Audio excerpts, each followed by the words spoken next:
حضرت محمد صلی اللہ علیہ وسلم کا ارشاد ہے کہ اسلام میں کوئی بھی حصہ نہیں اس شخص کا جو نماز نہ پڑھتا ہو، اور بے وضو کی نماز نہیں ہوتی۔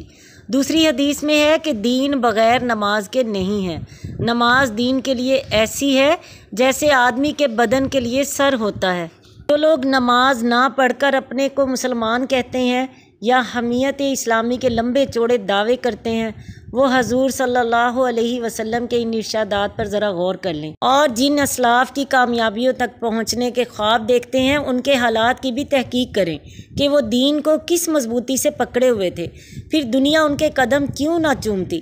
حضرت عبداللہ بن عباس رضی اللہ تعالیٰ عنہ کی آنکھ میں پانی اتر آیا۔ لوگوں نے عرض کیا کہ اس کا علاج تو ہو سکتا ہے، مگر چند روز آپ نماز نہ پڑھ سکیں گے۔ انہوں نے فرمایا، یہ نہیں ہو سکتا۔ میں نے حضور صلی اللہ علیہ وسلم سے سنا ہے کہ جو شخص نماز نہ پڑھے وہ اللہ جل شانہ کے یہاں ایسی حالت میں حاضر ہوگا کہ حق تعالی شانہ اس پر ناراض ہوں گے۔ ایک حدیث میں آیا ہے کہ لوگوں نے کہا 5 دن لکڑی پر سجدہ کرنا پڑے گا۔ انہوں نے فرمایا کہ 1 رکعت بھی اس طرح نہیں پڑھوں گا۔ عمر بھر بینائی کو صبر کر لینا ان حضرات کے یہاں اس سے آسان تھا کہ نماز چھوڑیں، کیونکہ اس عذر کی وجہ سے نماز کا چھوڑنا جائز بھی تھا۔ حضرت عمر رضی اللہ تعالیٰ عنہ کے آخر زمانے میں جب برچھا مارا گیا تو ہر وقت خون جاری رہتا تھا اور اکثر اوقات غفلت رہتی تھی، حتیٰ کہ اسی غفلت میں وصال بھی ہو گیا۔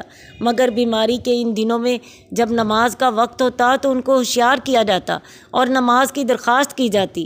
وہ اسی حالت میں نماز ادا کرتے اور یہ فرماتے کہ ہاں ضرور، جو شخص نماز نہ پڑھے اسلام میں اس کا کوئی حصہ نہیں۔ ہمارے یہاں بیمار کی خیر خواہی، راحت رسانی اس میں سمجھی جاتی ہے کہ اس کو نماز کی تکلیف نہ دی جائے، بعد میں فدیہ دے دیا جائے گا۔